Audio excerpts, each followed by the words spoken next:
ভয়ঙ্কর অসুখ ছড়িয়ে পড়েছে। খারাপ সময়ে প্রিয়াঙ্কার পাশে দাঁড়িয়ে ট্রোলারদের এক হাত নিলেন অপরাজিতা। শোক সামলে ইতিমধ্যেই কাজে ফিরেছেন অভিনেত্রী প্রিয়াঙ্কা সরকার। তার আসন্ন ছবির বাকি কাজ শেষ করতেই সম্প্রতি শুটিংয়ে অংশ নিয়েছিলেন তিনি। এক শ্রেণীর মানুষ তার এই পদক্ষেপকে সাধুবাদ জানালেও কিছু সংখ্যক মানুষ এর তীব্র সমালোচনা করেছেন। তবে শুধু সমালোচনা করেই ক্ষান্ত থাকেননি, অভিনেত্রীর দিকে ছুড়ে দিয়েছেন বিষম কটূক্তি।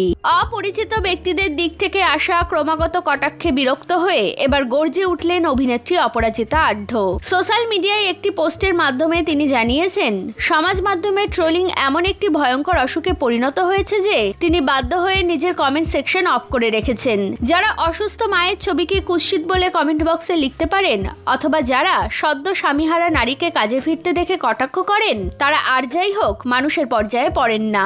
আজকাল সমাজে ভালো মানুষের থেকে মানসিক বিকারগ্রস্ত মানুষের সংখ্যা অনেক বেশি। তাদের করা মন্তব্য একজন মানুষকে অবসাদের দিকেও ঠেলে দেয়, এমনকি কিছু মানুষ আত্মহননের পথ পর্যন্ত বেছে নেয়। তাই সেই সমস্ত ট্রোলারদের উদ্দেশ্য করে তিনি কড়া বার্তা দিয়ে বলেন, ভারতের আইনে এইসব কাজ করা অপরাধ। আমি খুব শীঘ্রই সেই মানুষগুলোর তালিকা সামনে আনবো যারা নিয়মিত এই অসভ্যতা করে। চুপ থাকা মানে আর সম্মান নয়, চুপ থাকা মানে এই নোংরামোকেই প্রশ্রয় দেওয়া।